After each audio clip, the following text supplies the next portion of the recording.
Thank you for joining us for the 2-minute drills. I'm Aram Talegian, San Gabriel Valley Newspaper Group football writer, joined by San Gabriel Valley Tribune Prep Sports editor Fred J. Robledo. Freddie, an all-parochial bash, clash, whatever you want to call it, has arrived. Coming Friday night to Damien High School. Bishop Amat 2-1, taking on Damien 2-0.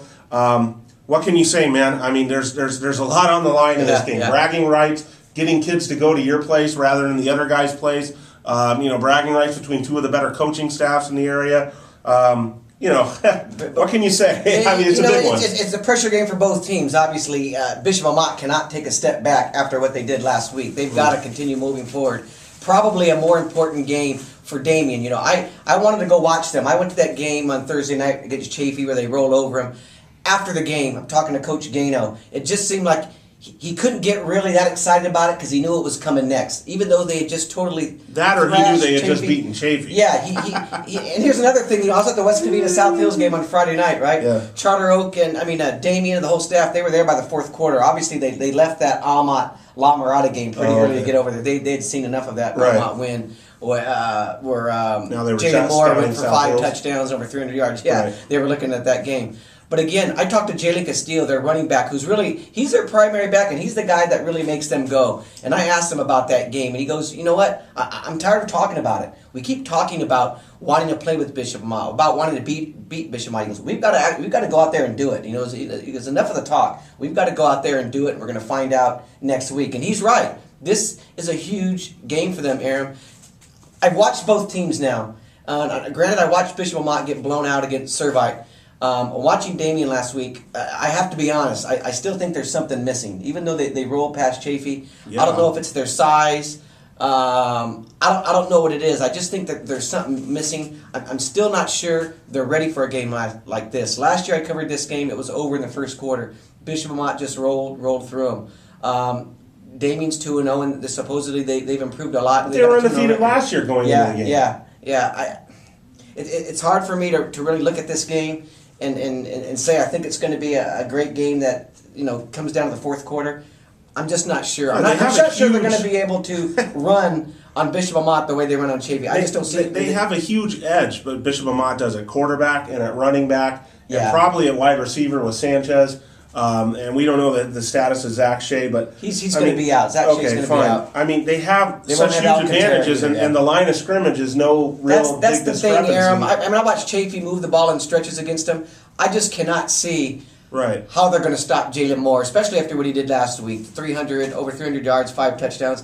I can't see how that's really going to be any different. But again, this is you want an opportunity. You're Damien. It doesn't get any bigger than this. You want to really get yourself going. You're Gano and all those doubters and people that you're reading about in the blogs. You want to get rid of all them. Here it is. It's coming to your house on Friday night. Well, do something about it. I think this is too tall of an order for Damien. On almost every level. But this is a big game, Fred, because these are schools of kind of they have a lot in common. They're obviously private Catholic schools. Now Damien obviously is all boys, but you do get a lot of the same type of kids going to each school. And so, the winner of this game, why would you go to Damien when you can go to Amat? And if Damien wins, why would you go to Amat when you can come to Damien? I know they're not really necessarily close geographically, but they're still semi in the same area. So it's big on that level, because obviously Damien is trying to improve its program from the ground up. They have former Bishop Amat coaches coaching their lower level. They're trying to get those type of kids in there to build up the program. And from what I understand, they're doing a good job of it. And obviously Amat is trying to hang on to what it's got, and that's Catholic dominance in the area. These teams talk about I remember after last year's win when we were talking to Rio Ruiz in the post game, and he says this is for all those 8th graders who don't know where to go. And he was talking about that win, and you're right. That's what I'm talking about. It's the atmosphere. It's everything. But Friday night, it's going to be just a madhouse down there because Amat's going to bring everyone down there. For Damien, this is kind of their game of the year for fans, and it's going to be a spectacular atmosphere. I just don't know if Damien's ready for it. And I will say this: Gage Pucci, the sophomore who came and played last week, I thought he looked really good. There were some drop balls that really kept him from having a real spectacular night. One that was a guy all alone in the end zone. I think he's serviceable, and as he gets better, remember he's a sophomore,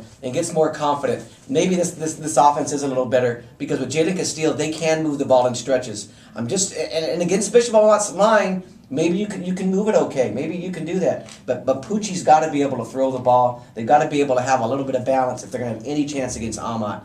Trouble is, I just don't see them stopping Amat at all. They scored, I think, in their first 6 or 7 series last week against La Mirada. I just think Damien's going to be in a world of problems. What I'm fearful about is for Damien is if they fall behind, they have a hard time coming back from behind, and it could lead to a whole snowball effect. And then, we're in a situation where after the game, Coach Gano's saying, now I know why they're number 1 team in the area again. So that's exactly what he said last year. Right, that's right. That's why they're number 1 and we're not. That was his quote. Right. I've got Amat relatively easy in this game, Fred. I mean, unless they lay the ball on the carpet all night and screw things up, I think they're going to get past Damien. I have to agree with you. If we're going to be honest with ourselves, I think it's a game just like last week for Amat. I think they're going to put this game away by halftime. I don't think there's really anything Damien can do about it. But again, this is when you find out. Right. Okay, so get out there, ladies and gentlemen. That's at Damien High School on Friday night. Should be a very, very big crowd, an exciting atmosphere. Hopefully the game lives up to it, at least for a little while. That's Bishop Amat 2-1 taking on Damien 2-0. Fred J. Robledo will be out there that week or on Friday night, so that'll be interesting in and of itself. Whatever that means. There you have it. We both have Amat pretty easy, but they don't play them here on the set of Prep Extra Live. They play them actually on the fields. Go figure. So get out there and enjoy that. Thanks for watching.